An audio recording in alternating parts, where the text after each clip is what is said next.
Good morning and welcome to Breakfast Central. This morning, as we do every morning, we're going to be allowing you share your thoughts with us, not just by calling in when we review the papers, but also we'll be taking some of your tweets on X. My name is Olive Emodi.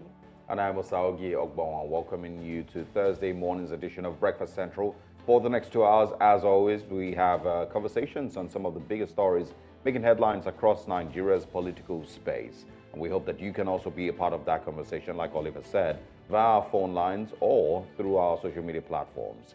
Join us, share your thoughts with us in any part of the country or any part of the continent you might be watching us from this morning. We also have breakfast headlines, and we have Adebola, who's joining us to bring us the latest news stories. Good morning, Adebola. Good morning, Osaogi and Olive. Happy Thursday morning to you both. Good morning. Good to be here again. Good to see you. What news story, is of course top of mind for you this morning? Well, the one making waves has to be the fracas between the Nigeria Labour Congress and, of course, the Labour Party. There's been allegations, counter-allegations by the party. So the Nigeria Labour Congress, is demanding for resignation of the chairman leadership of the Labour Party, which is Julius Saburi. We have seen reports of the office of the Labour Party being vandalized. It was barricaded, but then the Nigeria Labour Congress went there and, reportedly destroyed some of the materials there, the equipment there. And one of the reasons he is saying for calling for resignation of Julius Saburi is because of his impropriety. There's been allegation of him not, carrying along other stakeholders in the party, taking decisions in silo, extending beyond his tenure, in office, and several, allegations like that. I'm hoping they pretty soon resolve all of these issues. Well, it's quite a number of allegations that have been leveled against him, and I don't know how well he's going to be able to weather this storm. Some people will say that it's Lamidia Papa's head that is chasing him, but that's one of the stories we're looking at today. But let's first share our top stories before you bring us breakfast headlines. This morning, Nigerian government names terrorism financiers. And what exactly will be done about that, we'll find out. Service chiefs, senators meet over killed soldiers. This is, of course, referring to the Niger Delta crisis. NLC demands... NLC demands resignation of Labour Party chairman. And we'll be looking again at the anti-gay bill. Ghanaian president stalls asset. Why exactly this is happening, we'll be talking about that. And also the major stories making headlines across the newspapers this morning we'll be sharing with you in the second half of Breakfast Central. But first of all, it's breakfast headlines. Hello and welcome to Breakfast Headlines here on News Central TV. I am Adebola Adeduba. The Senate Joint Committee on Defense, Army, Navy and Air Force on Wednesday held a closed meeting with the nation's service chiefs over the recent killing of troops in Okwama community, Bomadi local government area of Delta State. The meeting has in attendance the Chief of Defense Staff, General Christopher Musa, a Chief of Army Staff, Lieutenant General Tarid Lagbaja, Chief of Air Staff, Air Marshal Hassan, and Chief of Naval Staff, Vice Admiral Emmanuel Ogala. The Executive Council of Urhobo Traditional Rulers and the Executive of Urhobo Progress Union Worldwide have called on Delta State government to set up an independent truth commission to investigate the immediate and remote causes of crisis between Okwama in Ogeli South local government area and Okoloba in Bomadi local government area of the state. The Labour Party National Executive Committee, led by Julius Saburi, has described the picketing of the Labour Party headquarters in Utako area of the Federal Capital Territory by members of the Nigeria Labour Congress as abuse of the law. In a press briefing in Asaba, Delta State capital, the chairman of the party said that the NLC does not own the Labour Party. He said that the Congress is being used by some powerful persons to destabilize the party. And the south of the continent, the president of the Zimbabwe Miners Federation, Henrietta Rushwaya, has been arrested for fraud after allegedly attempting to sell 3 mines she does not own. Police spokesperson Paul Nyathi said Rushwaya was taken into police custody after a complaint had been received about mining transactions. She appeared in court on Wednesday and the state prosecutor opposed bail. In East Africa, the United Nations says Sudan is suffering one of the worst humanitarian crises in recent history after nearly a year of war, slamming the international community for lack of action. Fighting between Army Chief Abdel Fattah al-Burhan and his former deputy, Mohammed Hamdan Daglo, has since April killed tens of thousands and led to acute food shortages and a looming famine. The Kenyan government says it will release some of the bodies belonging to victims of the Shakahola starvation court next week. At least 34 bodies have been identified and linked to their families out of the hundreds that were exhumed last year. Survivors and victims' families said self-proclaimed pastor Paul Mackenzie encouraged members of his Good News International Church to move there and prepare for the end of the world. And that's a wrap on Breakfast Headlines. It's back to Osaoge and Olive. All right. Thank you very much. Interesting stories, as always. And I find it also, shocking, seeing what's going on with the NLC and the Labour Party, which you also mentioned earlier. I'm really looking forward to seeing how these things play out. I want to hear from Julius Abure himself, also from Joe Ajero, and maybe other interested parties. There are speculations, that there are internal persons being used to try to destabilize the Labour Party from the outside or through the NLC. There's also those who say that, yes, Julius Abure, may be allegedly very corrupt and so doesn't represent the values of the Nigerian Labour Congress or Labour Party and so must step aside. We don't know who's saying the truth here. But, I would like to see how, these things turn out. And also in Delta State, I'm not necessarily impressed, but I like the fact that, there seems to be, a lot of calm heads that have come, to play here. You shared a story of the service chiefs having a session with the National Assembly. And also, the Delta State governor, I think also, made some moves yesterday to ensure that there's continued peace and security in those parts of the state. So I'm hoping that continues and they're able to carry out proper investigations, in the right way. Well, like you rightly mentioned, Osage, between the NLC and the Labour Party, accusations here, counter-accusations here and there. I'm hoping they get to a middle ground and resolve their crisis. Labour Party is accusing or saying that they are not owned by the NLC. NLC in turn asking for a resignation of Julius Abure over several allegations of misconduct in office. Well, to an extent, I feel this would weaken the opposition in Nigeria, because if they are having internal crisis like this, how much more can they perform when it comes to opposition in Nigeria? So time will tell. Let's wait and see how that pans out. And talking about the crisis in Okwama in Delta State, well, investigations are ongoing. 3 suspects were named as being linked to these, killing of military personnel in Delta State.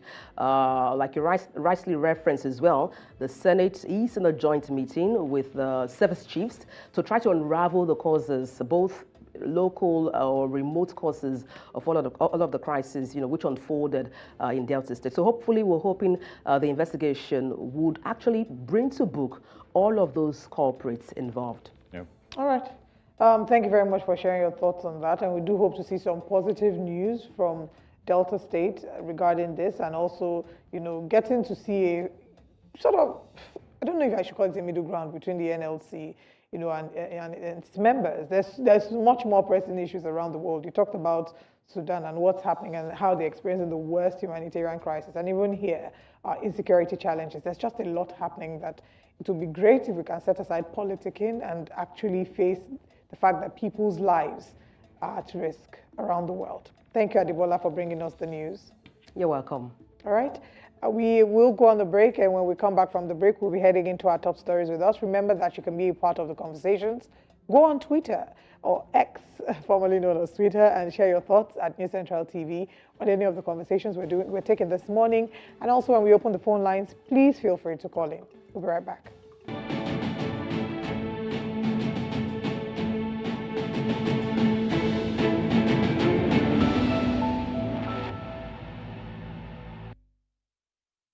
Welcome once again to Breakfast Central. Nigerian workers forcefully broke a barricade set up by the Nigerian police force at the Labour Party headquarters in Abuja.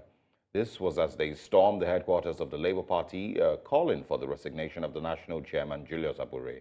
saying he has hijacked the party for self-serving interests. News Central's Amadine Uyi has more. The protesters from the Political Commission of the Nigerian Labour Congress had stormed the National Secretariat of the Labour Party. Chanting songs of solidarity, they engaged members of the Nigeria Police Force who had mounted a barricade, refusing them entry into the complex. What is police doing here? What police? What are you doing here? Who invited you? Who invited you? We are all, look, there are no dogs here. You can see us wearing uniform, wearing caps, insignia of Labour Party. As the police remained resolute, standing in front of the gates, the crowd went wild, forcing their entry into the premises. Open the gates! Open the gates! Open the gates! Open the gates! Open the gates! Open the gates!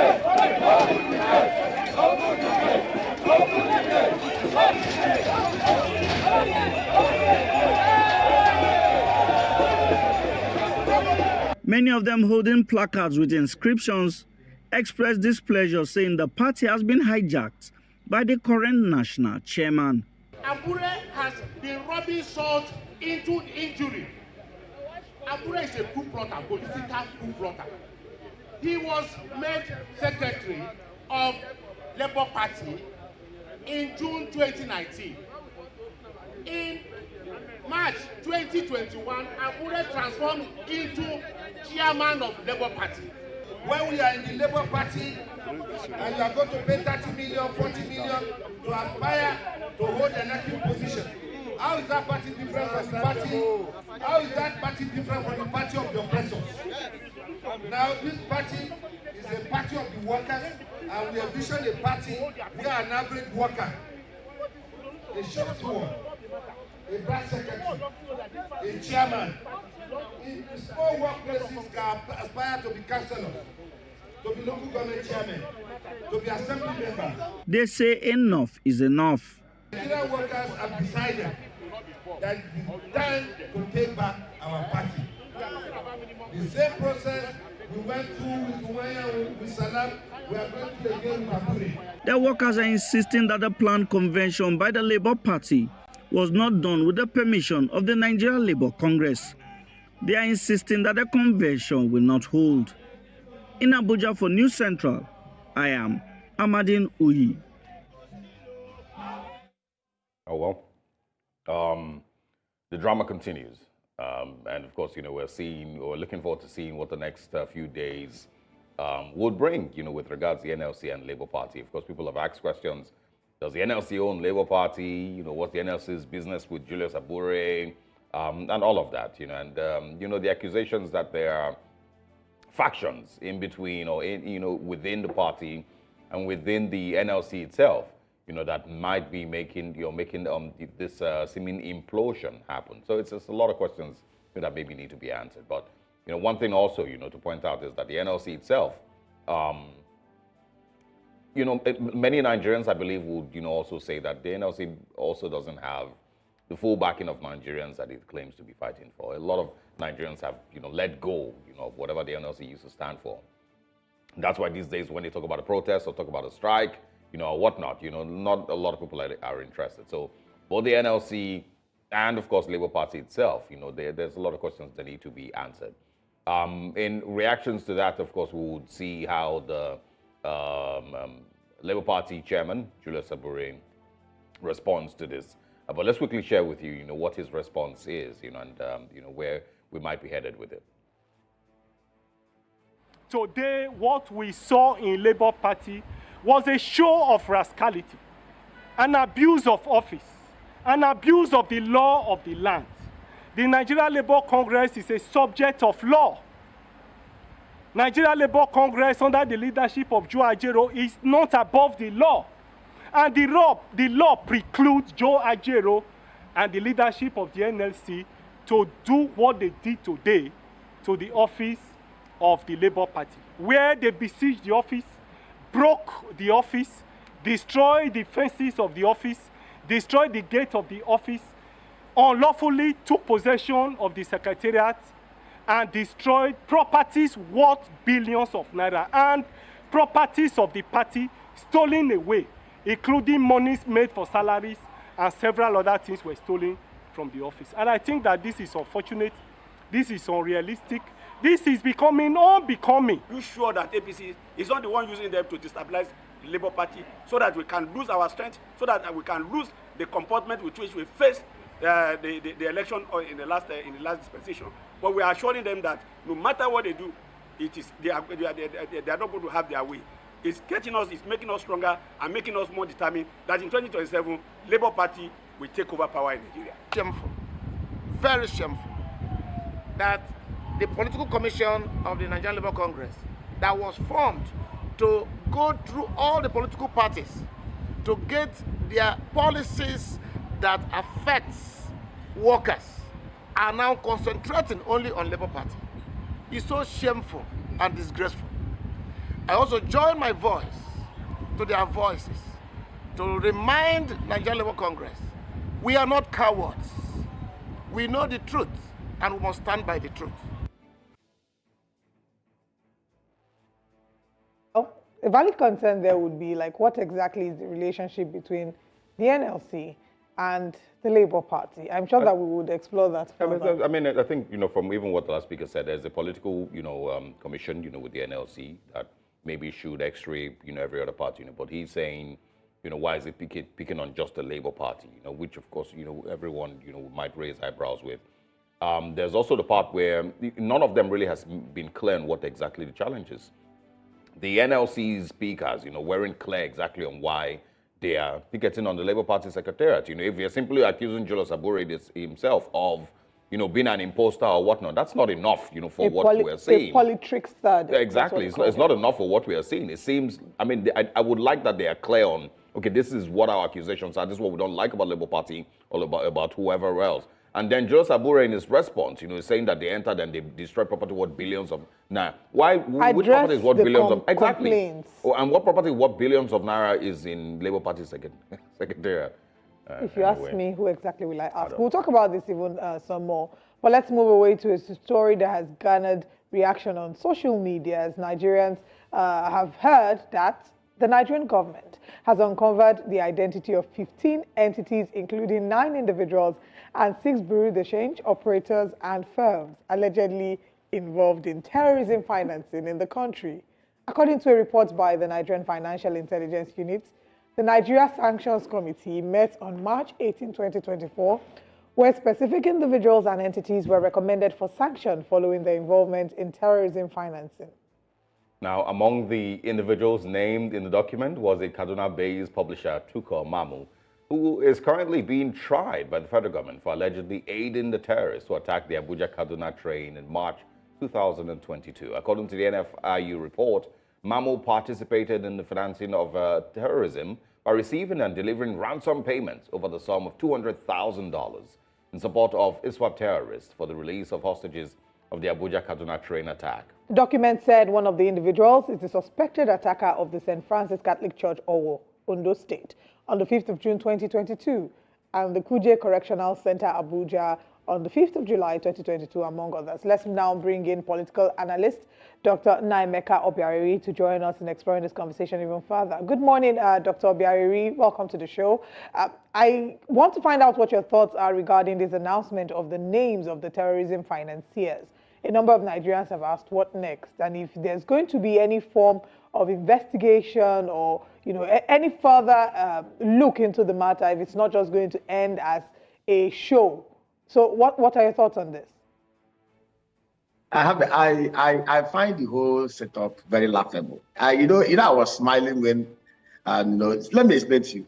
Let us stop deceiving ourselves in this country. 15 terrorist financiers. Are we joking or are we kidding? Let us go back memory lane. Jonathan Goodluck, when he was president, after the Chibok girls kidnap saga, mentioned clearly that most of the supporters of terrorism and financial were even within his own government. Karau Baraje, the former national secretary of the APC, if you can Google it, stated clear that most of the bandits and terrorists tormenting Nigeria today were imported by the APC. He was very specific that they brought them in to foment trouble, thinking that Jonathan will not concede if he loses election. Those guys have not gone back. Now, Senator Shehu Sani said something very interesting. Most of the bandits and kidnappers and terrorists that have been abducting people, collecting hundreds of millions, billions of naira ransom, then when you see them, they look haggard. Who are they remitting most of those funds to? And you see their video clips. They parade armored personnel carriers. They parade truck mounted with machine guns. They parade sophisticated weapons. They parade RPGs. What programs do you think these guys have in Nigeria, and what are they trying to do? See, Olive, if we want to tackle terrorism to its roots, if we want to eliminate this madness in the land, we need to go beyond all this show. Oh, we got 15 names. They are not even announced apart from the name of one person. See, the volume of money is being funneled to these guys. Okay, look at the people that kidnapped those kids in Kaduna, demanding 40 trillion, demanding 150 motorcycles and 15 high-loss trucks. What do you think motivates them to make such kind of silly demands? They know that even if you sell everybody in Kaduna State, including Kaduna government, because they have their eyes on the federal government, these things are all games. Now, if we want to stop this madness, we need to go back to the foundation. We need to go back to the constitutional and physical framework of it. That is the roots. Let me tell you, if we decide today to restructure Nigeria back to the 1963 constitutional, physical, socio-economic, and governance framework that allowed the constituent units to be semi-autonomous, everybody go back to your region. Produce whatever you can produce. Keep 50%. Pay 30% to the center. And then 20% to the federal government. Reduce the responsibilities and allocation to the federal government. Let the regions have a security framework, like Amatokun in the southwest, that works for them. Let me tell you what will happen.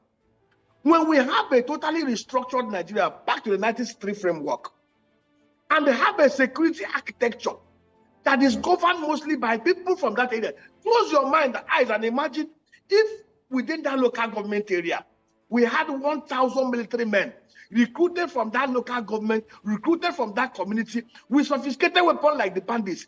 Imagine if they will allow the bandits an inch of coming into their land to kidnap their children. All right, Mr. Berry. Security is critical. So all these things they are doing, we are listing 50, it will not stop it. Buhari wasted $27 billion on it to fight security. Today it has even festered more. Yeah. Let us do the right thing and stop wasting people time with all these kind of shenanigans they are trying to do. All right. I mean, the restructuring conversation is, is a totally different one, and, it might take a while before we finally accept that it's maybe necessary. But let's talk, more about Tuko Mamu and, other people that have been named, but 15 names and BDCs. Tuko Mamu's name is not new. He's been named since 2022, by, of course, the previous administration. So, I mean, seeing his name being called once again, it's even shocking for some people, that, that this is not, new information. And so, do you think that there's any sincerity, with this list that has been, that has been released now? Is the new administration maybe likely to take, harder steps against terrorism financiers? And would they really, really be honest, about going against people who are financing terrorism, and including those in customs, allegedly, who are letting these weapons into the country? My brother, the terrorism business and the kidnapping business have become an established business. In fact, it has become one of the most profitable sector in Nigeria for those who are participating in it. And it goes beyond these 15 names. It goes beyond.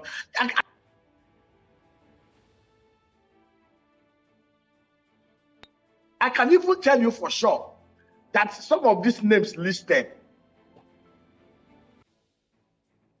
All right. Please go ahead. Okay, I can even tell you for sure that some of these names listed may just be, how will I even put it? It's just like the shenanigan going on with the trial of Emefiele, who is just one person out of more than hundreds of people who pillaged Nigeria. See, if we want to tackle insecurity in Nigeria, if we want to tackle terrorism, if we want to stop this madness, Osage, we know what to do. We've listed this several, even before restructuring. If we want to stop this madness, I've said it. Mr. President promised us that he will enroll 50 million youths into the army. We don't want 50 million youths. We don't need 50 million youths in the army. Basically, what we need today is to put together a military arrangement where from every of the 8,809 electoral wards, let the communities donate 100 of their children. Their sons, every community knows the good, the bad, and the ugly. Those who they know that can protect them. That is about 800,000 young and able-bodied men. Take them to the military camps, train them, arm them just like the bandits are armed. Give them AK-49. Provide 4 armored personnel carriers in every local government area. Give them truck-mounted machine guns. Post them back to their communities, back to their ward. Let me tell you what will happen. They will come every inch. These bandits and terrorists are not ghosts. Yeah, but here's the thing. From where they operate. Mr. Barry, the problem with that is, and of course, it might be a strategy that would work, no doubt. If they're properly armed, if they're dedicated, I get that. But the problem with that is that we already have an army. We already have, security agencies. We already have people whose role is to fight terrorism. We already have that, but it still doesn't seem to be working. And the reason is that there's a lot of, allegedly a lot of people who are sabotaging the efforts in the fight against terrorism. No. There are people who are making money, from sabotaging these same efforts. So what steps the government takes now is maybe what would, determine how much better the fight against terrorism would be, because arming people is not, we've done that already. Osage, let me explain to you. Nigeria today, we do not have, our military are overstretched. That's the truth. Yes. How many military men do we have in Nigeria?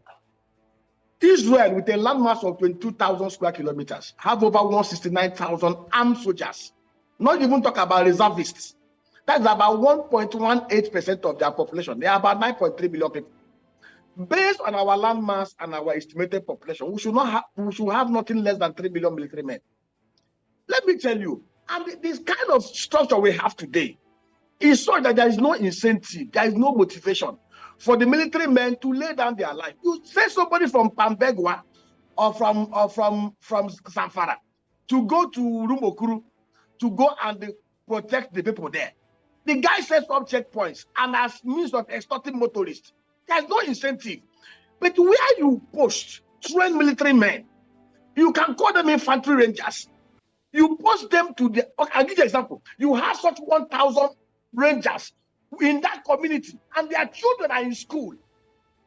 Let me tell you, beyond being military men, there is that filial motivation to protect their sons and their wives. They will rather die than allow their children to be kidnapped. And that is the truth. The current military architecture in Nigeria does not give room for trust. And I will tell you this, under this special arrangement, confidence is boosted.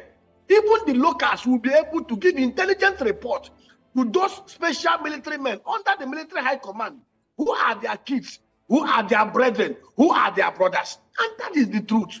You and I know that Nigeria is totally divided. We don't deceive ourselves. Nigeria is so divided along ethnic and religious lines that there is so much breakdown in trust. This special arrangement, and they will be properly paid, and we even use them to protect clusters of not less than 1,000 hectares of agro parks in every electoral ward. This arrangement will not only offer 24/7 security protection that elicits trust and confidence among the people, it will also provide us avenue to develop at least new 30 million hectares of upstream farm gates and processing plants that can allow us to produce everything we consume here and export nothing less than $100 billion worth of goods and services annually. We've done a report on this. I have a team. We've developed a massive template. We can give it to the government. These things are self-funded. These things are not going to put any pressure on the FARC and the JAC. And these things can be done within months. If we want to tackle security to the roots, we must devise creative and unique ways. The current security architecture arrangement in Nigeria is not working and will not work. Well, All right. So let's talk about, I mean, we're going to run through the names shortly, but I'd like you to highlight from your perspective what you think the role of the Bureau de Change is in all of this. The Bureau de Change operators of a truth cannot function if they don't have, if the bankers are also not doing what they're supposed to do. The Bureau de Change operators are only secondary operators. Remember, they don't print dollar. They don't export anything to get dollar. The Bureau de Change operators only receive dollar either through rival remittances from Nigerians and diaspora or through allocations from the central bank or from the banks. We have said this, that if we want to regulate the Bureau de Change, we can regulate them. You can make it simple. Pass a law. Nobody should be allowed to have anything more than $1,000 cash at any point in time. If you're caught with it, 1 year imprisonment, no option of fine. Everybody must transfer dollar electronically. Open a DOM account. As you're coming into Nigeria from outside, if you have dollar cash, pay it into your DOM account, take naira through the official window. If we put in place a digital tracking for dollar expenses, naira movement in Nigeria, it will be easy for security operators to track these things. And for example, again, nobody will be able to do any transaction without having his BVN, his NIN, and his tax identification number linked to his accounts.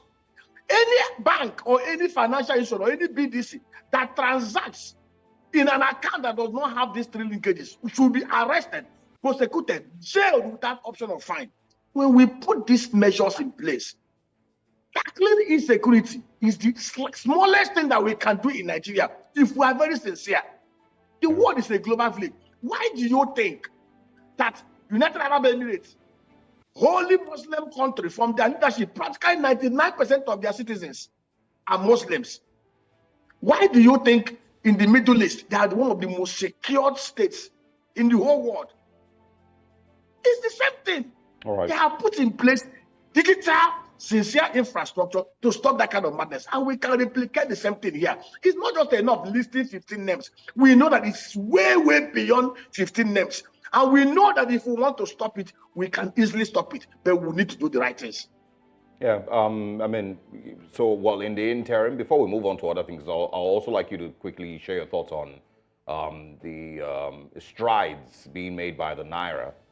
It seemed to have gained some value yesterday, exchanging for 1,300 and something, 1,400, you know, and I was seeing people celebrating and throwing parties across the country. But before we get there, what immediate steps do you think the government should take after naming these 15 names? Tukomamu is said to be an aide to Sheikh Gumi, I believe. You know, do you expect that the Tinubu administration will take very, very strong steps after these names have been called? The government of the day know the real sponsors of terrorism in Nigeria. Yeah. They know where these bandits reside. Even Sheikh Gumi said it. They know the names of these bandits. You know, at least we like playing games in Nigeria, and I detest this kind of political correctness that we practice here in Nigeria. The same thing happened before the Odi massacre. We saw what happened. Alamesie gathered some thugs and armed them to rig an election. It's reported. And after rigging the election, those guys were not settled. And they went killing people, doing all manner of criminality. After they killed policemen, Obasanjo warned them and asked them to fish out those guys. They said the second batch of military men, they killed them. There was ample opportunity for those within the society who knows them to bring them out. They refused before Obasanjo moved the military men. If anybody tells you in Nigeria that they don't know those who are responsible, they are deceiving you, they are lying. But they are all playing politics. On the issue of the dollar, if you look at the article I published last week, I predicted that the dollar would trend down to 1,400. There is nothing magical about it. Practically, we have some dollar that we borrowed that is being used to liquidate some of the matured obligations. FS, of course, they've not finished liquidating. Don't mind the lie that are telling you that they finished liquidating backlog. It's not true. I know of many honest backlog owners who are still there, have not been paid.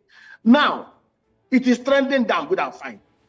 But what are our plans to curb the leakages and to stop and to shore up the supply side? I want to predict and put it on record. If we don't shore up the leakages, by the first week of April, when they have received the FARC and the jack, the dollar will trend up again. It has always been a cycle. The leakages, the demand and the supply of the dollar, honest demand for the dollar. If Nigeria had been operating, working with honest demand for the dollar, naira to the dollar would have been at 199. Why we are where we are today is because the corruption and the fraudulent demand for the dollar is actually 60% fueled by the corruption from the public sector. I have said it here and I bear repeating it again. Out of the over 43 trillion naira that was appropriated expenditure among the 3 tiers of government in 2004 for 24, over 60% will be looted. There's no mistake about it. And they will be looted and they will be used to pursue properties and to buy dollar. Divide 60% of 43 trillion by 150 to tell you the amount of dollar that will leak out of the system, because we have refused to do the right thing to stop the leakages. And what is that right thing? I repeat again, ban use of dollar cash. More than 1,000. May everybody who owns an account in the banking industry or anywhere must attach their name, their BVN and their team. Make it impossible and difficult for the public office holders and their corruption cronies and funds in the private sector to launder public sector funds. If you do it, I bet you in the next 1 year, naira will come down to $500 to $1. Yeah. But as long as we refuse to plug criminal leakages, let us stop deceiving ourselves. It will be doing yo-yo. Yeah, I mean, you might go further with this criminal leakages conversation, but help us understand the relationship between FARC allocations, and the change in naira value. What happens after FARC is shared? Let me explain to you what's happening here. Have you bothered to ask yourself this question? Why do governors and our political appointees always, anything that has to do with social investment, anything that has to do with investment that will not allow them to over-invoice contracts and cream out the rest? The EFCC chairman told us that between 2018 and 2020, over 2.9 trillion were creamed out through over-invoice. Let me tell you what it is. It's very simple. It's a common knowledge. A road contract that should be 300 million naira per kilometer, they will inflate it to 1 billion naira per kilometer. The contractor they appointed, they will pay him. He will move about 300 to 500 million, which is the share of the whoever is awarding the contract. Buy dollar for him, buy properties for him, and they will launder it. That is why you see most of them. They are doing, you see them, most projects that they do are projects that have to do with contract award. Anytime you come to them with a proposal or with a scheme that is so transparently done under a PPP structure, they don't buy into it. Why do you think that we have been crying? The Petrobras equivalent of NNPC has only 28% government shares in it. Government of Brazil sold out. Brazilians are as corrupt as Nigerians, but they know how to deter corruption. They sold out with 8% everything and left only with 8% for Brazilian government. Oh, from 1970, the Petrobras assets about 174 billion. Their profit for last year was about $7 billion, and their revenue was about $121 billion. What of that of NNPC that is older than Petrobras? Only $58 billion. If we want to make it work and transparent, divest 60% government shareholding, just like the Petrobras did, just like we did in Nigerian liquefied natural gas. Allow capable, deep-pocketed, technically savvy private investors to take up that 60% and shield NNPC from the vagaries and manipulation of political office holders and the political and National Assembly. And I bet you, in the next 1 year, NNPC assets will grow to about $100 billion. NNPC, you're calling today, will become so profitable that Nigerians will be wondering what happened. But as long as you allow the management and the board to continue to be under the manipulation of the public sector officials in ministries, in National Assembly, we keep on wasting our time. They know the truth. The only thing that eliminates corruption is deterrence, transparency, and accountability. And they don't want to do it. If you plug the leakages, put in the deterrence measures, EFCC should set up a crack team, 100 in their group that understand forensic. People like us who understand can track the money. CBN do the same thing. And as the governors award contract, pursue the money, pursue the contractors. Local government chairmen who they used to launder jack, pursue them, they have no immunity. When you put deterrence in place and somebody knows that once he loses, he goes to jail, no hiding place. Yeah, but Nigeria they're not as awarding long as we keep up the footing, we are wasting our time. Yeah, but they're not awarding contracts every month. You know, if they receive their FAC allocation, and you know, from your predictions, you know, early April, the dollar is, of course, the naira is going to, you know, spike again and be hitting 1,005, maybe 1,006, maybe even more.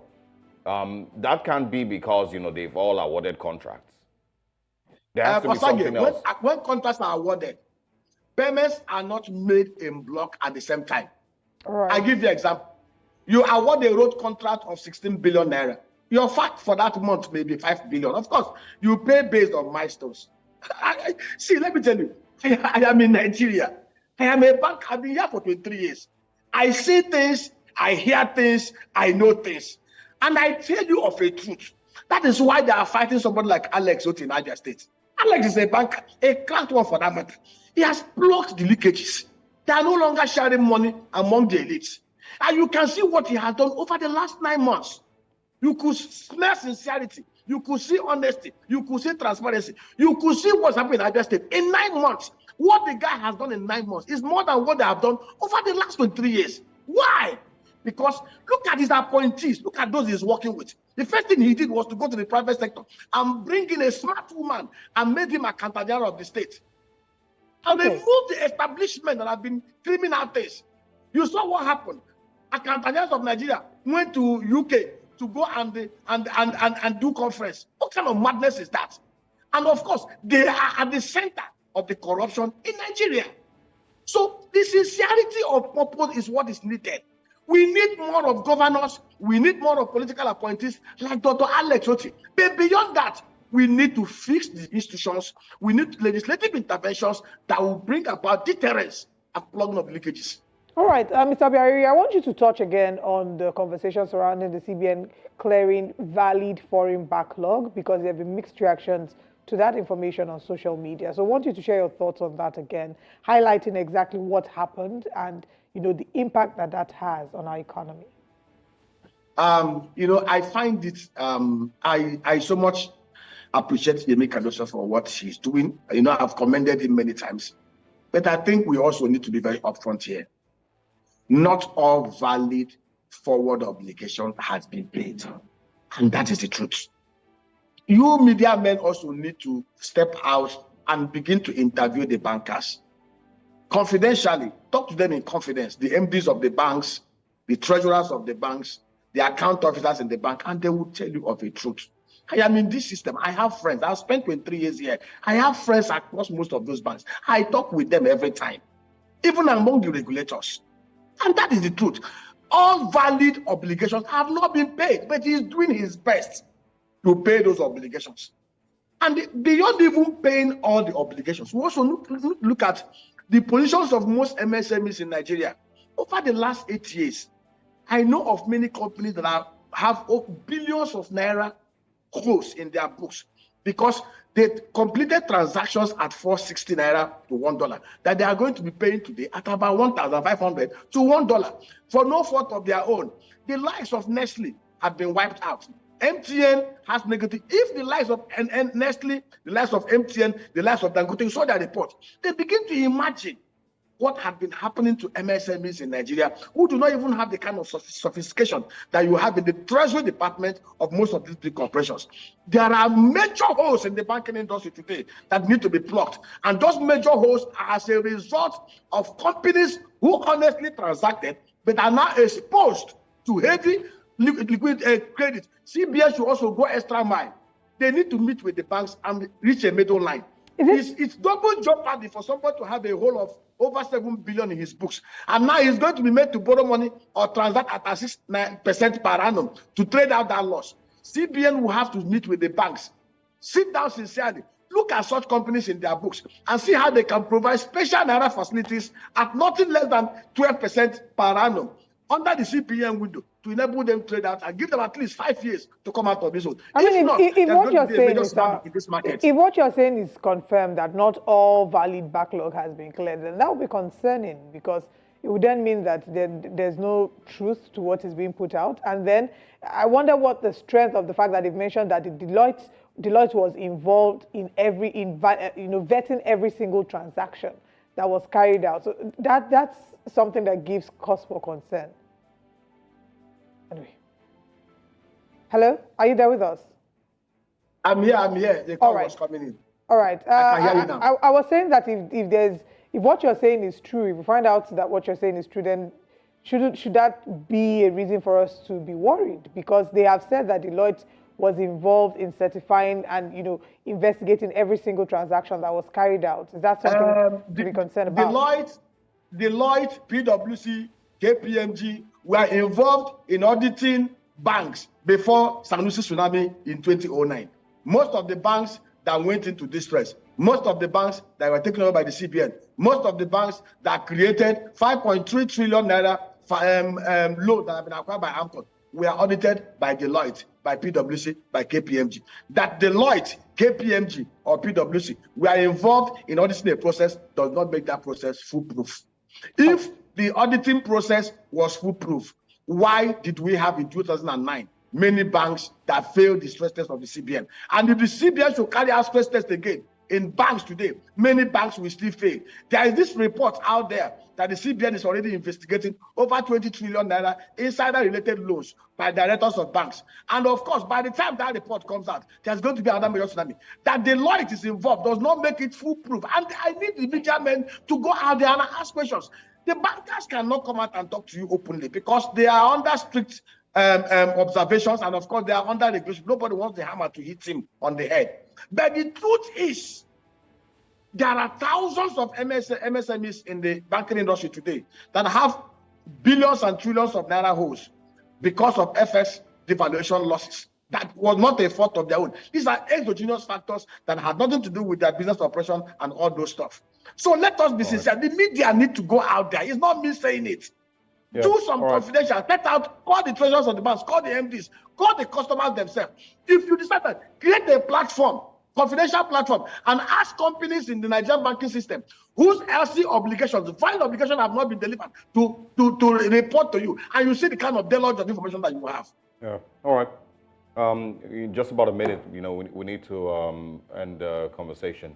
While the government is going, against these 15 terrorism financiers, and Nigerians, of course, sit back and watch to see what actions or what steps will be taken. Another critical question for you would be: is this, going to be the reality, of the naira exchanging for 1,003 to 1,005? Can we honestly still have any hope that we might fall back down to 500 or 600 naira, or maybe 240? Let me tell you, if we do the right things, if we do the right things, tackle corruption headlong through deterrence. I mean, what I'm asking is, if we don't do any of all these things, if we continue to, do what we are currently doing.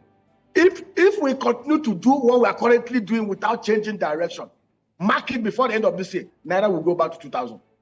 And if we decide to, if we are able to implement all these measures that you've talked about, what will be the time frame for us to start to see an effect on the naira?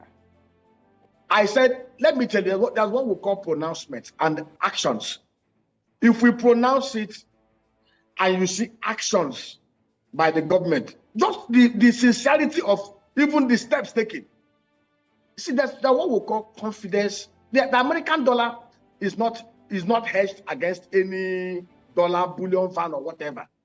The American dollar is strong because of the confidence the global public, the global investors have, the full faith they have on the institution and transparency of the American state institutions of the American states.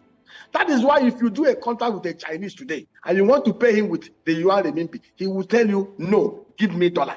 Why? It's the confidence and trust that people have on the American government and the issues of the states.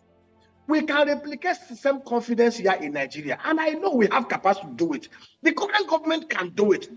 They have some good hands, from the Emeka to Wale and to some of the guys, even to the ICT minister. They have some good hands, but they need to step forward and be sincere, do the right things. All right. You see, Politics is over. This is time to govern. Take these hardball decisions. It's going to be painful to the establishment or the people I call the elitist gangsters. But if you do it, you watch Nigeria. Nigeria is such a blessing. There's no country in the whole world that is as blessed by God as Nigeria. We have some of the smartest human capital in the whole world. We are the most naturally endowed nation ever created by God. And all we need is leadership. Honest, sincere, patriotic, committed, altruistic, and selfless leadership. If we can get at least 10%, not like Abraham, Abraham was asking God, if you can see 5%, if we can get even 5% among these that purport to govern us, people like Alex, 5% of them, this country will fly. All right. Mr. Obiariri, or Dr. Obiariri, it's a pleasure to have you always. We certainly look forward to having you. And maybe this time we'll be discussing more pleasant stories and seeing the progress that the Naira has made and that CBN has made. Thank you very much for your time. Thank you so much. All right. Now let's move on and tell you about how Nigeria's service chiefs yesterday met the Senate Joint Committee on Security to begin an investigative hearing on the gruesome killing of military personnel in Okwama community in the Ughelli South local government area of Delta State. Now recall that the Senate had on Tuesday ordered the probe into the killing and directed its Committee on Defense, Army, Navy and Air Force to liaise with the military authorities to get more information on the remote and immediate cause of what it described as a dastardly act. The meeting had in attendance the Chief of Defense Staff, CDS, General Christopher Agwabin Musa, Chief of Army Staff, COAS, Lieutenant General Taurid Lagbaja, Chief of Air Staff, CAS, Air Marshal Hassan, and Chief of Naval Staff, CNS, Vice Admiral Emmanuel Ogala. The meeting came to an end some minutes after 6 p.m. And that's the update that we have in this regard. We will, of course, be bringing you more updates as we get there, but let's take a look. The Senate had a resolution with respect to the killings that happened in Delta State of our military officers and men.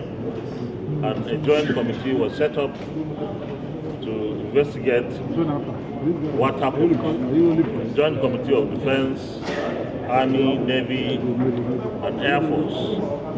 Consequently, we invited the Chief of Defense Staff, the Chief of Army Staff, the Chief of Naval Staff, and the Chief of Air Force. And we had an interaction with them. And we have been briefed of what happened, and this meeting was the first. We expect that we'll also hold subsequent meetings when we'll have more and more information with respect to what has happened. But let me say this, the Senate particularly and the National Assembly stand solidly with our armed forces. We continue to support our armed forces, and I want to also assure Mr. President that he took the right step when he gave that direction and directive to our armed forces to fish out the perpetrators of this heinous and horrific crime by killing our officers and men in Kwama. That's the update we have regarding that. We will, of course, share with you a quick recap of the stories we have, even as we share what's to come this morning on Breakfast Central. Nigeria government names terrorism financiers. We had Dr. Obiariri join us to discuss this in full. And of course, service chiefs and senators meet over the murder of soldiers in Delta State. Away from that, we did look at NLC demanding the resignation of Labour Party National Chairman Julius Abure. But we have more conversations to look at this morning. Let's share what's coming up next. In the second half, anti-gay bill, Ghanaian president stalls assent. And we have what Nigerians are saying when we head to X and take some of your tweets regarding the big stories. We'll also be sharing with you what the major stories are making headlines across the newspapers this morning.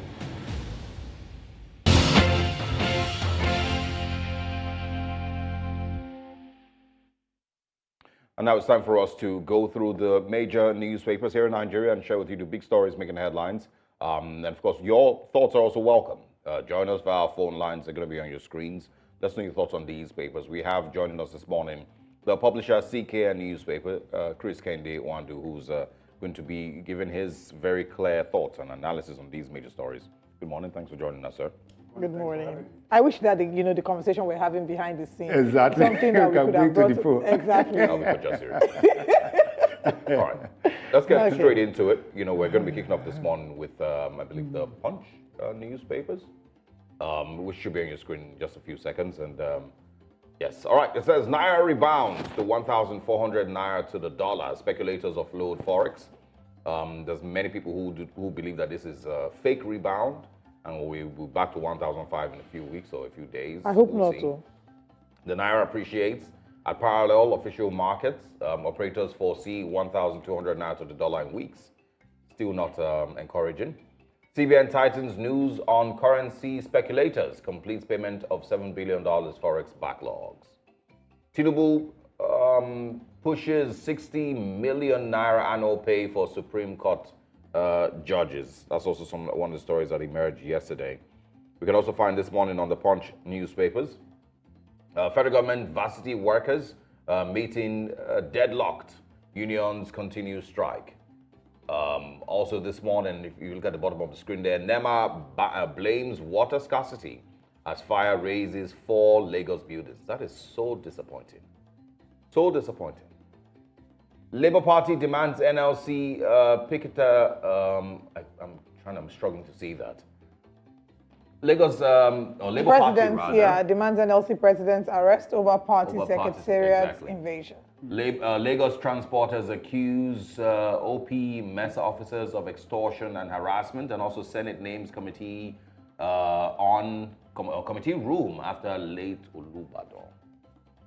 All right, these are the major stories on the Punch this morning. Let's first of all start with the naira, and it's the naira is going higher, very great and exceedingly great. Seems to have gained some victory yesterday against the dollar.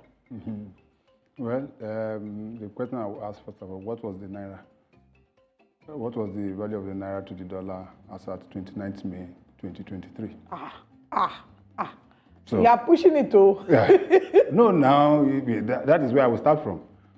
Yes, there has been some level of appreciation, but at a point I never believed that, and I said it on this program before, when the former governor the current governor of Edo State stated one time that if the care is not taken, that naira will be exchanging 1,000 naira for $1, and I didn't believe him. That was just about 2-3 years ago, but we're at 1,004. Yes, appreciable, but the fact is that we appreciate today, tomorrow it depreciates.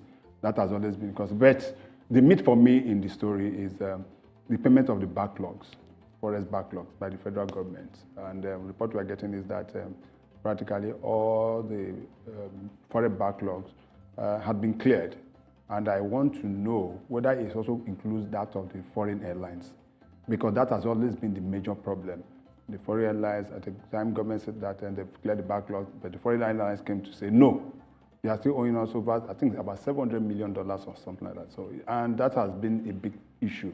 So if the clearance also includes that of the foreign airline, oh, well and good, and I expect the foreign airlines to also reciprocate that gesture by the federal government by also reducing the cost of airfare across the globe, because when you now compare to what Nigerians pay to what even our neighboring West African countries pay in terms of international flights and tickets, then you know that we are not just there.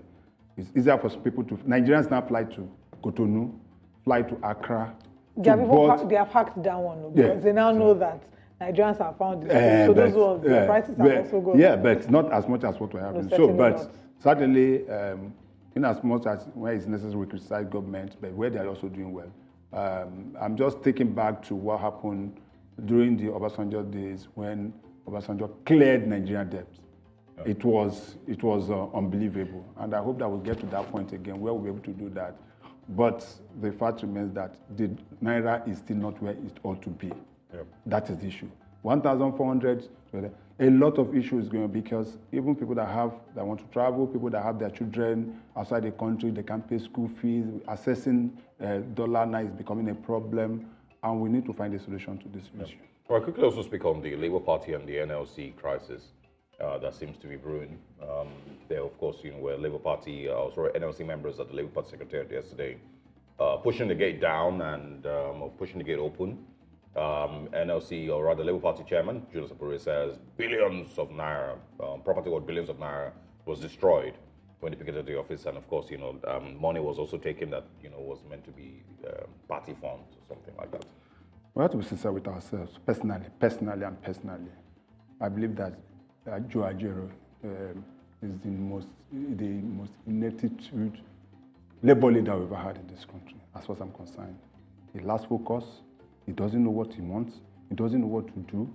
And apart from what is his primary responsibility is for the welfare of Nigerian workers. Any other thing is secondary to me. And you ask yourself, how far has he driven that mandate give it to him? Yeah. We see so many NLC presidents in Nigeria talking about that Oshomole and likes, and how to be able to improve the lives of workers. What will Ajero today say that he has done to improve the lives of Nigeria, achieved? Just tell me one. Apart from the CC strike that you always call strike 24 hours, he calls it off. That is the only thing he has been doing. Now he's going into the realms of politics, trying to delve into politics. And I asked, what is all that? And that also fueled the insinuation across board that all he has been doing is towards positioning himself to be the Labour Party presidential candidate for 2027. And that shouldn't be.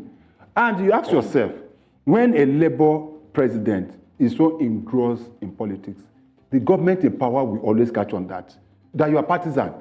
So even when you are making the best of demands on behalf of workers, they will always look at it from that realm that you are an interested party, and that is the problem. You don't miss it too. Conflict of interest. It's for conflict of interest, and that is what is happening.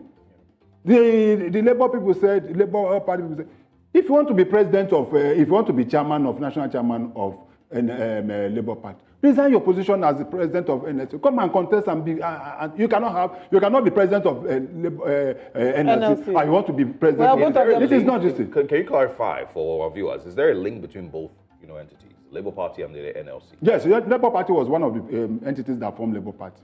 Yes, it has always been that. They've never shied away from that. They are part of the organization that formed Labour Party. In fact, they are, because if you look back, during the days of Adams Oshomole and the rest of them, there's always been this clamor for a Labour Party. They have Labour Party in the UK. Yeah. And it was supposed to be fashioned along that line, but not the way we are going about it. Why will you now start going? Let me even look at issues at stake. Abure is being accused of embezzlement, fraud, and the case is in court. Is the NLC president a judge? Is he a court? Not a party to the case. Is he a party to the case? Why don't you allow the court to do their job? He said that they said they want to have a conference, a convention. You want to scuttle that. And I asked, what is this man after? That was how he went to Imo State and caused a lot of problem that led to his being attacked, which I totally condemn. He went to Imo State and to cause problem, and he was attacked. And the government hinged that on the fact that they say he was also an interested party because he's from Imo State. That was a few days before the governorship election, that he was out to scuttle the governorship election because he was an interested party. Now you are also going to. I don't think this is absolutely necessary. And what he's doing is to weaken the opposition parties, like Labour Party. Remove P2B from Labour Party. What is left of Labour Party? Well, it would seem that it's been crisis upon crisis for the party. They would argue that, a number of them would argue that, they still have values and ideals. But yes, I do agree with you in the sense that they are fast on the way to weakening the strength of the Labour Party, and it's very important that they remedy that. Just to mention again that if you're watching, we want you to call in and share your thoughts on any of these stories. The numbers to call are on your TV screens, and remember that when you call in, you please turn down the volume of your TV set so we can have a conversation with you. We'll move away from that paper now to our next paper. We're looking at the front page of this Nigerian newspaper. And on the front page of this Nigerian newspaper, the big story there says, crisis worsens as NLC, Labour Party fights dirty. Abure corrupt and inefficient must go, says the Labour leadership. It's a show of rascality by Ajaero, says Labour Party. London home rents surge to over £2,000 per month.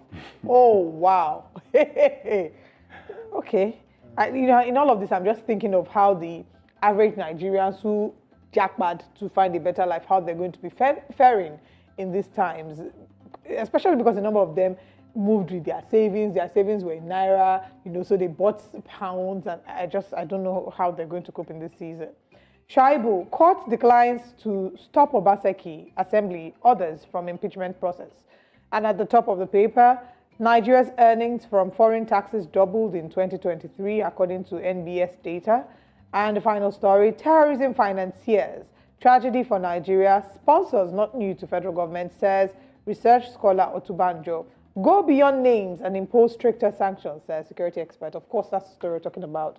The list came out, 15 names of terrorism financiers, and about 6 of them were Bureau de change operators. Some of these names are names that didn't come as a shock to some Nigerians, but I want to find out your thoughts on this. Would you applaud, because some of the reactions I've seen would be that some people on social media are applauding the Tinubu-led administration, that they've named these names, and they certainly believe that that's a first step in the right direction.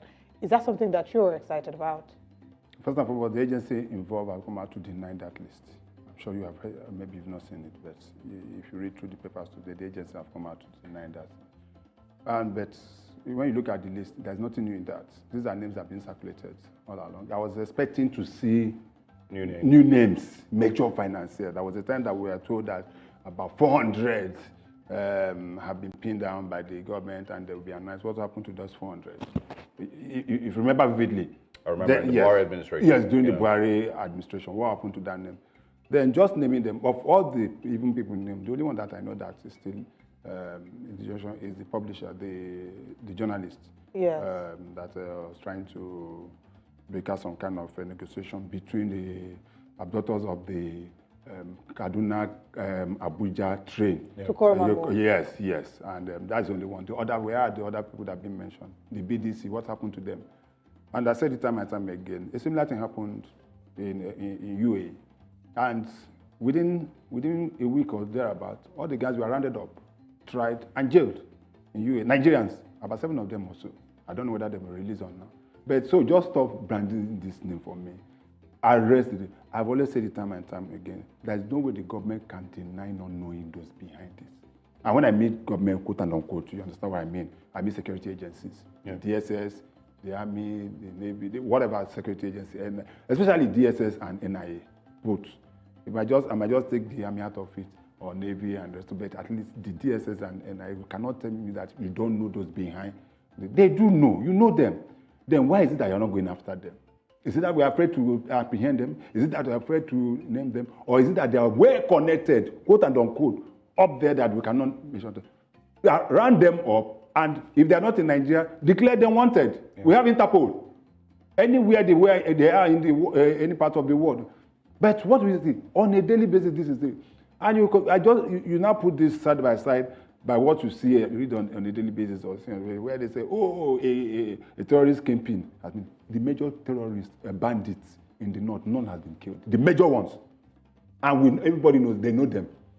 When you just give one rookie or pick one rookie here, and they say, we've killed a kingpin. The main kingpin has not been. Some of them have even been given chieftaincy titles in the north.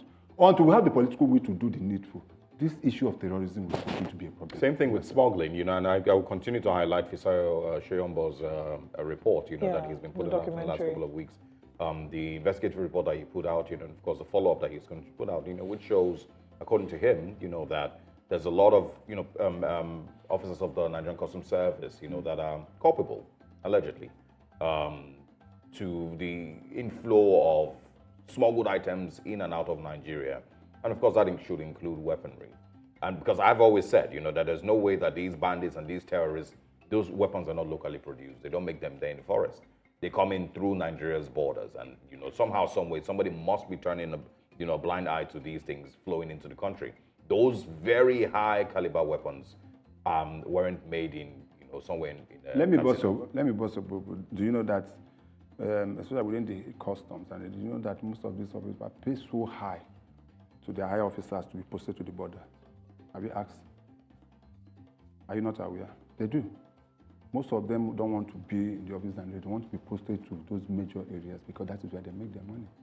It's just like security agencies also doing as much as paying to be posted to Niger Delta areas where you have oil bunkering, where you have all those things, because they make their money there, and that is it. And we always say time and time again, most of our security agencies compromise if they don't compromise their job, Nigeria will work. Nigeria will work. Yes. Yeah. If a policeman wants to work, they will work and get results. Yes. I'm telling you, if the military, the army wants to work, I will give you a classical example. I don't think they were lying when they said if they want to find anybody in 2 days and pick them up, they can. I don't think they were lying. They go find them. Yes. And they say, your phone, the phone you are holding, if a security agency wants to track your phone, track where you are, they will track it. If you like, put off your phone. They have what it takes to do that. They can track you anywhere in Nigeria. If you like, remove your SIM. If you like, remove your SIM on your phone. I tell you that the Nigerian police have the ability, and other security agencies have the ability to. How do you think that they were able to try? And while we are on this, one of our colleagues, the editor of First News, is still under detention. Somebody just picked him up. They picked him up over 2-3 days now. Being asked where he is, nobody's saying anything. It was said that security agencies were army uniform, but nobody's saying anything. And I think it's also critical for us to be able to raise that, that if for any reason the young man had any issue, he should be arraigned in court. That is the most civilized thing to do. And just picking him and just disappearing to him and nobody's talking about him and everything. But we also have to find out that those that picked him are also security agents, because in this country a lot of things happen. People wear uniform and do a lot of things. Do you understand what I'm saying? But let us continue to put that in the front burner. He's one of us, he's an editor. And the government owes a duty to be able to find out where that young man is. And if for whatever reason that is. But what I'm saying in essence is that our security agencies, if they want to work, they go work. If Nigerian police, Nigerian army, whatever wanted to.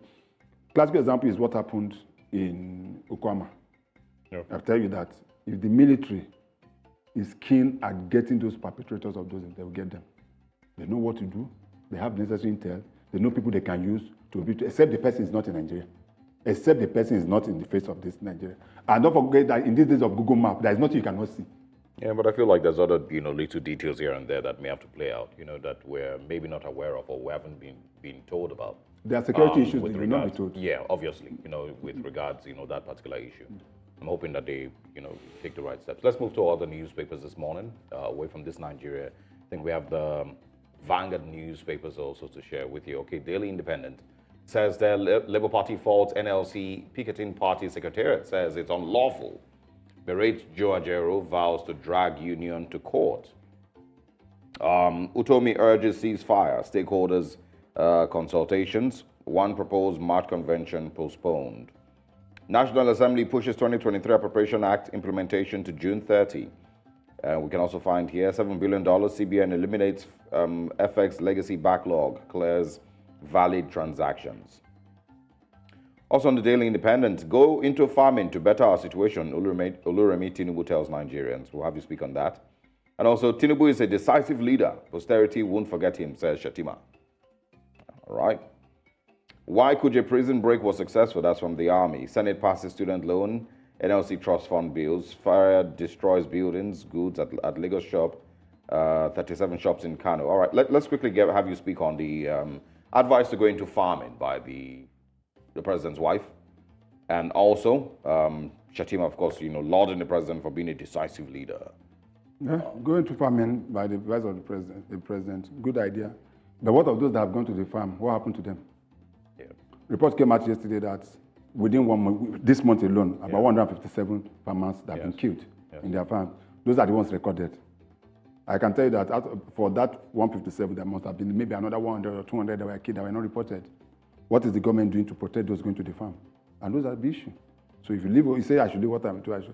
What is the assurance that if I go to the farm, I will not be killed by bandits, I will not be kidnapped by bandits, or my farm will not be raised by herdsmen and the rest of them? Let them put all the necessary impetus in place. And Nigerians will also. And I've said that farming has gone beyond just what we are doing, carrying hoes and cutlass. Yeah, I was just about to say that. It has gone beyond carrying cutlasses and hoe and going to the. There's mechanized farming now. You can get 10, 20 people fully mechanized that can feed the whole of Nigeria and even export more. If we truly want to go into farming, that is what happens. You don't go to US and see people carrying hoe and cutlasses now. Who does that? Or even South Africa. Yeah. Or even Israel. You see most of them coming here to even. The way to go is government making sure that we'll be able to put some level of incentives to make it attractive for people to go to the farm. And also provide the necessary security to make sure that they are protected. And we're going to mechanize farming. Everybody must not be a farmer now. If all of us are farmers, who will work in the office and do other things now? Besides, there's so much more to farming than carrying hoe. That is what I'm saying now. It goes beyond just carrying hoe and cutlass. There's also now. the aspect of even being able to preserve the produce, having the facilities to preserve What the of transporting them? having electricity as well. So there's so many layers to it that we need to storage. explore. Yes, that's. So what are we talking about? So it's not just say people should go to the farm. I don't think the First Lady was well informed about this. This is already a serious conversation. It's just shocking, how they just say these things without. But it's not surprising. The husband was very passionate about farming. No, I mean, so it basically tells you that they're not really serious when they say they're not on ground. They're not on ground, and they've not really even bothered to be on ground, because these are things that the Minister of Agriculture, and I think I was going to use it as one of the things I will use for Which Way Nigeria at some point, to ask if these people actually have targets that have been set for them. Do they have, like, this is what I want to achieve in 2 years, this is what I want to achieve by the end of this tenure, this is where we want to be as Minister of Power, this is what, I mean, do they have KPIs? That's the word. I mean, is there anything like that? With agriculture now, okay, this is where we want to put. The president has said there's a department that has been set up by the presidency, led by, what's the lady now? That lady that used to be at NPA also. Yes. Yes. The name's skipped out my head, but basically to investigate these. So I believe that. So non-performing ministers will be out. It's just the time frame I don't understand, whether it's 1 year or 2 years or whatever. But I would say again, we need to revisit our mode of screening our ministers. We need to go back to. I know it's going to take a while, but that's something we should consider for the next administration.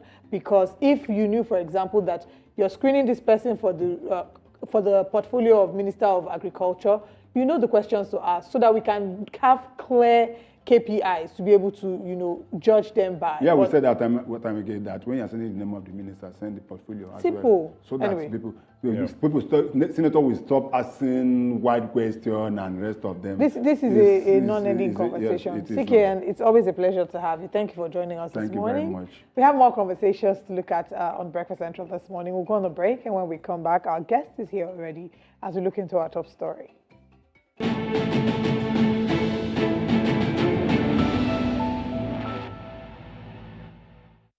The Secretary to President Nana Akufo-Addo of Ghana, Nana Asante Bedatuo, has announced that the anti-LGBTQ bill passed by Parliament in February should not be transmitted to President Akufo-Addo for assent until 2 legal challenges against it are settled. Recall that lawmakers unanimously passed legislation that would intensify a crackdown on the rights of LGBTQ people and those accused of promoting lesbian, gay, or other minority sexual or gender identities in the country. Also, the Finance Ministry says the bill could jeopardize the $3.8 billion in World Bank financing for Ghana over the next 5 to 6 years if it becomes law, derailing a $3 billion IMF loan package. Nana Asante Bedatuo, in the letter to the clerk of the nation's parliament, said it was improper for the president's office to receive the bill as required by law until the Supreme Court rules on challenges against it. Now, there are reports that Ghana's Attorney General and Minister of Justice has also advised the president not to act on the bill they described as one of the harshest of its kind in Africa. Now, let's get more insights as we bring in security policy expert Anthony Akwaye. He joins us from Accra, Ghana, I beg your pardon. Good morning, Anthony. Thanks for joining us. Good morning, my brother. Thank you for having me. I mean, first of all, we definitely will talk about the LGBTQ bill, but I noticed the IMF loan aspect of it. And I want to know if you feel a certain type of way about that, that Ghana may not be able to make policies, regardless of whichever one it is, that the country feels best suited because of loans that it might get from the West and from the IMF. Yes, obviously, IMF issue with regard to anti-LGBTQ, it's a very serious and critical issue of factors that has lead to the fact that either to assent the bill into law or not. So strategically, the government in its own cabinet ministers are trying as much as possible to look at the strategical way of handling this whole situation. Obviously, as a country, if you look at the economic insecurity that we are facing, there are a lot of things that must go into putting the country back to its, track record in terms of economic achievement. And so, looking at the point that we have got into with respect to anti-LGBTQ, and then with our economic insecurity crisis, this is a very critical moment that we are as a country. And I think that it must be handled with care. But do we have any update currently on the position, how far? Because there are reports that the IMF chief has sort of evaded the question regarding access to funding for Ghana as a result of the potential passage of the anti-LGBTQ law. So do we have updates on that at the moment, on this particular IMF funds? I think about 2 weeks ago, there was a news from the presidency that the IMF is ready to release the money. But like I said, all boiled down to do with this whole issue or the point that we got into, as in whether the bill is going to be assent into law or not. This is the position we find ourselves. We are all looking up to the presidency with regard to how best they can handle the issue, because the promise that we had last 2 weeks ago was that the IMF is ready to release the money. Okay, now away from the IMF, and those aspects, we might come back to it because, my worry really is that the country seems, because of its current economic challenges, it seems to be pushed to the wall and, would, basically change its own rules, might even have to change its policies, change its constitution, because it needs money from the IMF, which is not a good place to be. If we were having a conversation that wasn't even an LGBTQ conversation, Ghana is still in a tight spot. It can't make its own laws, can't make rules for itself because, well, it needs to get money from the IMF. So let's talk about, the LGBTQ law itself. Can you share details, of this law and why it has become a major conversation? What do Ghanaians really feel about the LGBTQ community? Yes. When you look at the dynamics of Ghanaian society, looking at it from the chieftaincy, looking at it from the Christian background, looking at it from the Muslim background, this is a country that do not, believe in gay or lesbianism. And the fact that there have been a lot of, issues being challenged with regard to some articles within our constitution. Generally, I can tell you for a fact that if you look at the system of people within the country, Christians are of majority compared to other tribe or other religion. And all the religions that you can find in the country, all of them, I can tell you for a fact that they are sponsors of this bill. And all we are looking up to is that, unfortunately for us as a country, where we find ourselves, majority of Ghanaians wish that this bill will be assent into law. Just opposing it with the issues of economic situation that we find ourselves, where as a country, we need to also look at the outside world, how best they can support us to be on our feet in terms of our economic insecurity. This has been one major issue of concern.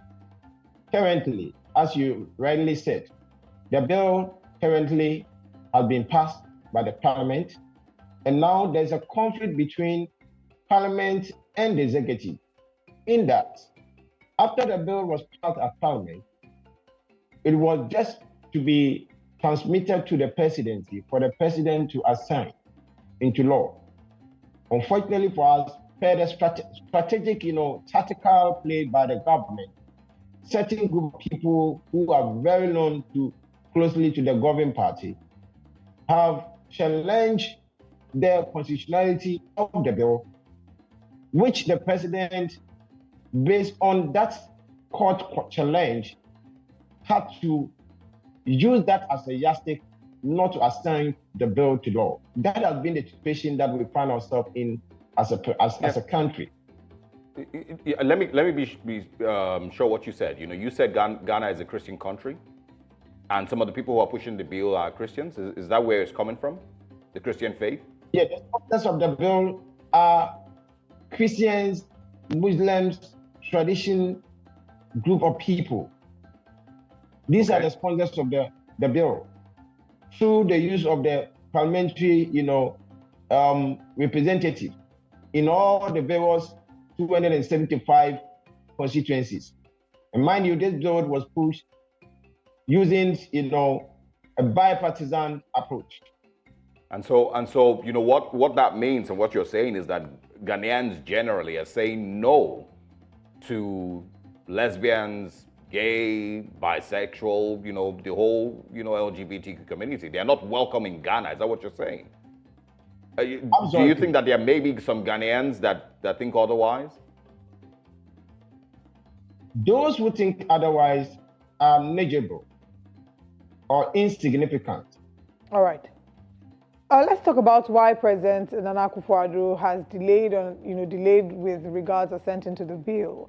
A while back, we came across an interview he granted where he did say that the law supporting LGBTQ will not be passed in his time in office, or something within that line. But why is he delaying? Because if majority of Ghanaians seem to be in support of the bill, one would assume that the president would automatically be in line with that as well. Yes, the factors may be money, but then let's look at the risk factors leading to 2024 election. As you rightly know, in any election, there are what we call foreign influence. And we have some few months to the election. Obviously, we are all aware that the LGBTQ community are such community that when it comes to issue of money, that is not a problem to them. And so there's a tactical play here.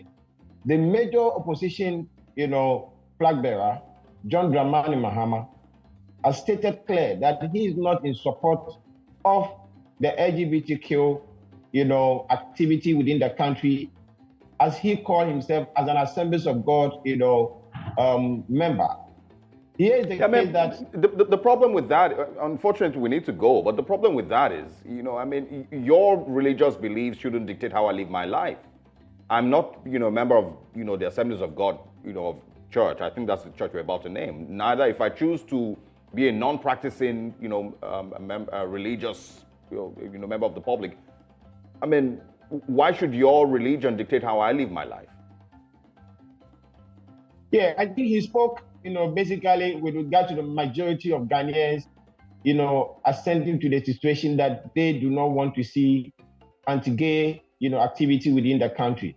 And for him, who has been a former president and intending to be a president, he wants to talk to the majority side of what Ghanaians are saying.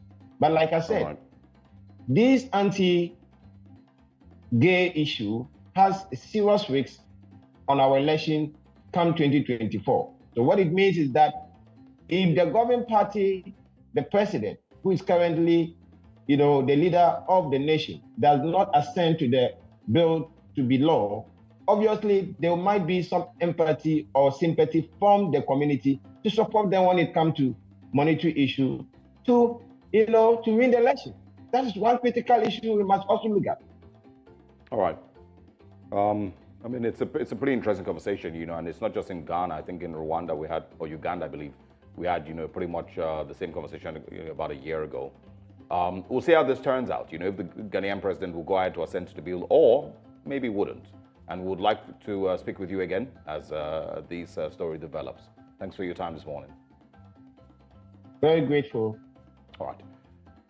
Well, that is, faint picture of what Ghanaians are saying about the LGBTQ community. But now let's share what Nigerians are saying about other things. That comes up right next.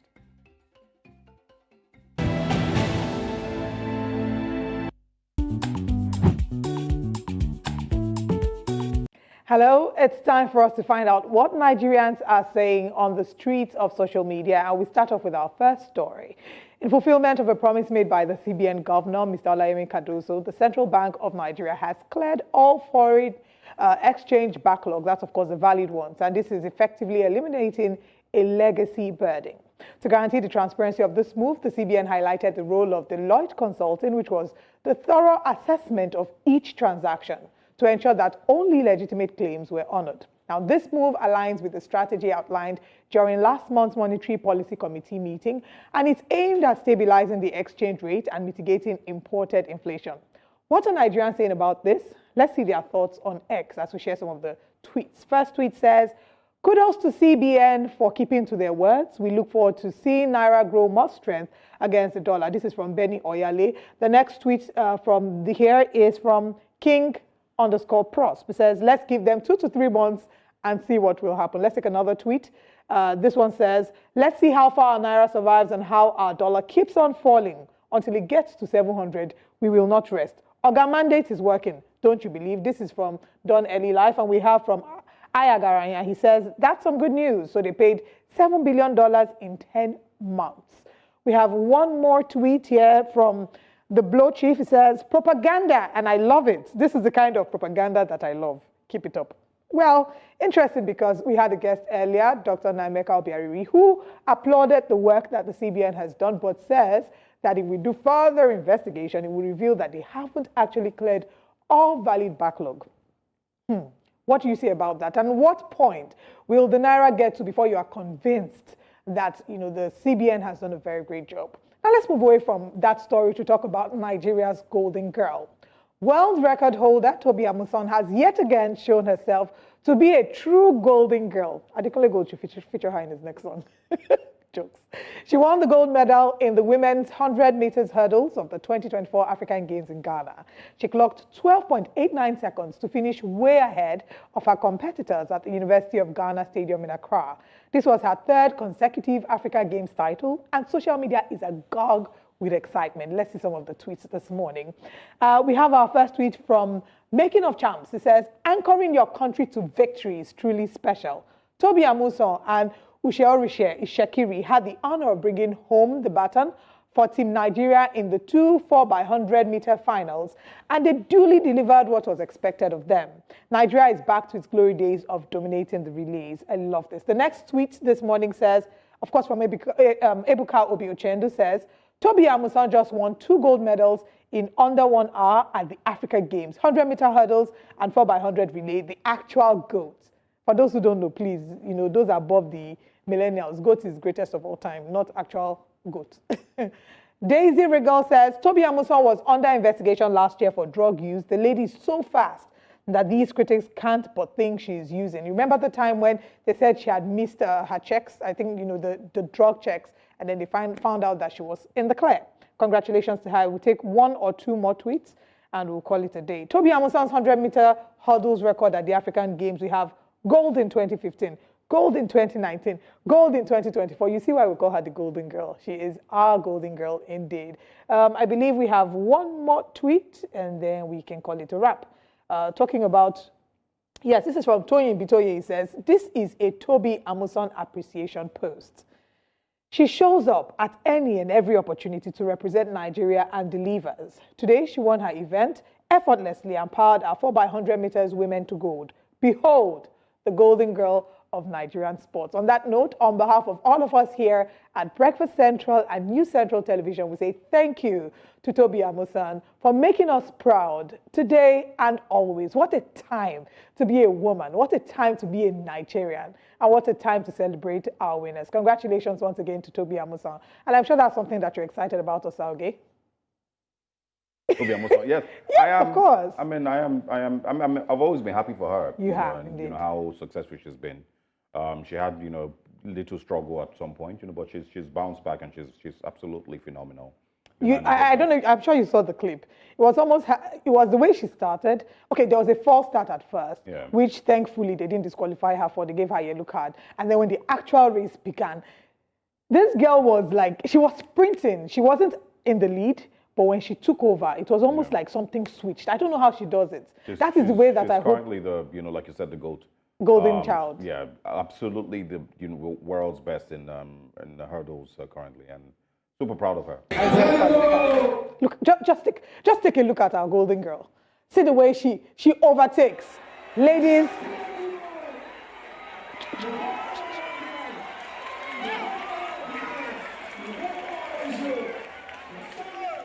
Did you see that beautiful display of sheer brilliance, the way she overtook? This right here is how I hope that the naira will speed up and overtake all its enemies. All with me say amen. You're not with me at all. Absolutely not. I think you do very bad with sports commentary. Huh? You will do very, very bad with sports commentary. I will. Yes. You are just a hater. You are just a hater that. You are just a hater that. She overtook. Do you hear? See how? I said she overtook. She ran with speed. And that's the speed that I hope that the Nigerian naira will use to overtake all its enemies. Yeah, those of you who don't believe that the naira will fall back to 700. You just hate my dry jokes, Osaoge. And I mean, it's okay to admit that I'm better at these things, you know, than you. It's okay to admit. Don't be a hater. That's all that we have today. Thank you very much for joining us on Breakfast Central. It's been a pleasure bringing you some of the biggest stories. But before we get out of the studio, let's share with you what's happening later today. Yes, Just Serious always comes your way at 10 a.m. West African time. And we have Politics HQ, 7 p.m. West African time. Much later, 10 p.m. West African time, we're bringing you Tonight.